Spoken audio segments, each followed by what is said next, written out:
আসসালামু আলাইকুম। আমি আজকে একটি লেবু দিয়ে শরবত বানিয়ে দেখাবো। লেবুটি আমি সুন্দর করে কেটে নিয়েছি। এখন জগে পানি দিয়ে দিচ্ছি।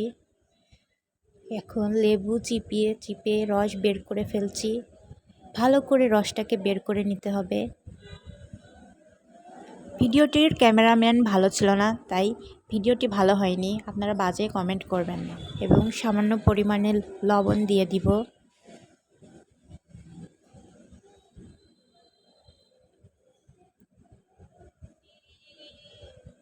এখন আমি ভালো করে মিশিয়ে নিব।